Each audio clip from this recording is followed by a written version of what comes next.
Top 10 Worst Cars of the 1990s. The 1990s, a time of neon colors, grunge music, and some of the strangest cars ever built. Technology was advancing fast, automakers were experimenting, and globalization brought a flood of new models to the road. But not every innovation was a success. Some cars were rushed, others were designed by committees that clearly never drove them, and a few were just plain awful.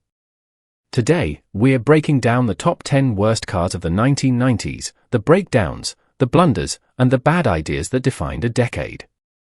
Num 10. 1997 Pontiac Sunfire.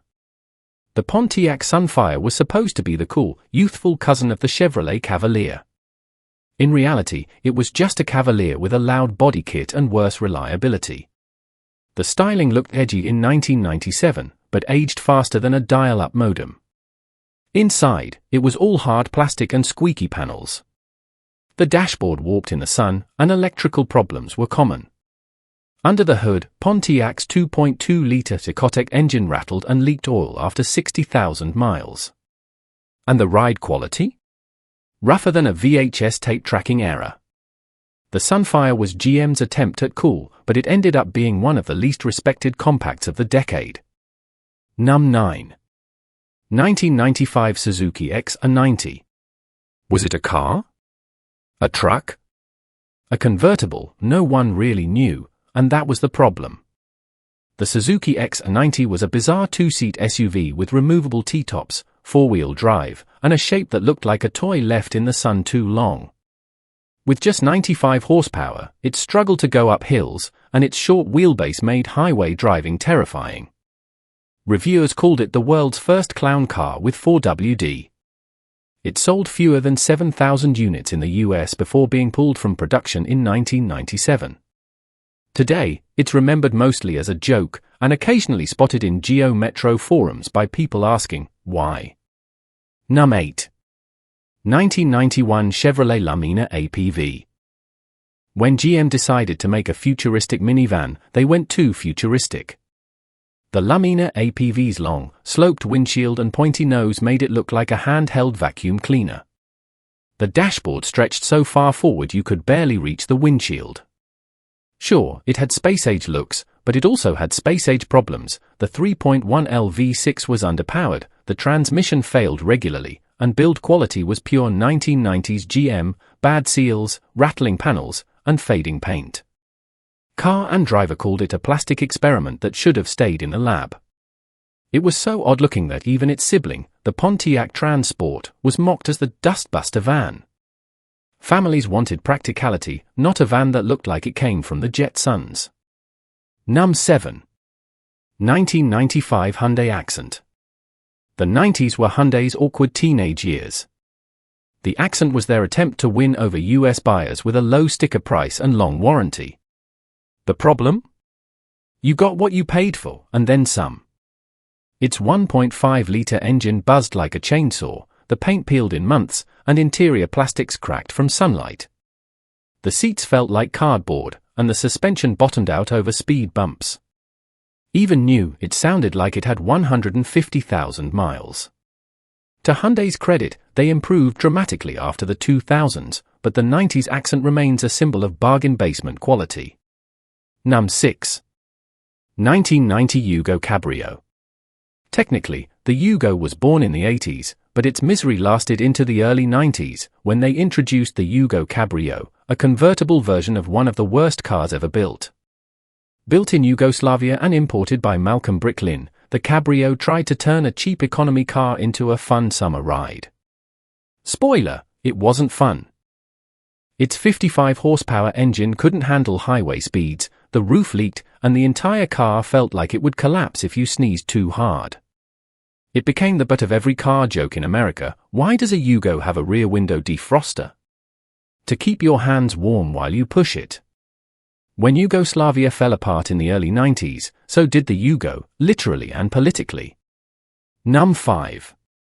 1993 Cadillac Cimarron. The Cadillac Cimarron technically debuted in the 80s, but its reputation as one of the worst luxury cars in history lingered deep into the 90s resale market. It was a rebadged Chevrolet Cavalier sold at luxury prices. Leather seats and chrome couldn't hide its budget DNA. Owners expected a Cadillac experience but got a rattle box that stalled, leaked, and handled like a shopping cart. By the 90s, used Cimarrons were worth less than the aftermarket stereos people installed in them. It's remembered today as the car that nearly killed Cadillac's reputation, and it's still used as a cautionary tale in business schools. Num. 4. 1997 Plymouth Prowler.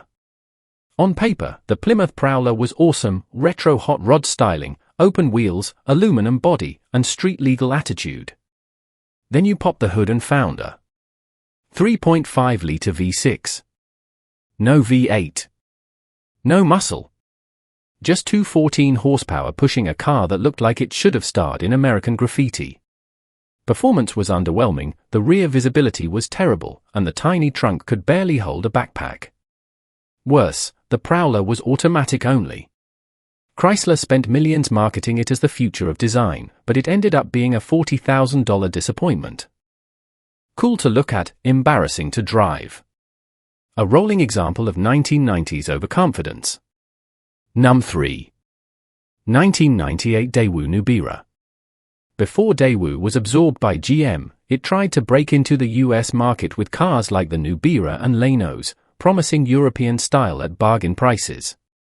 Instead, buyers got a masterclass in bad engineering.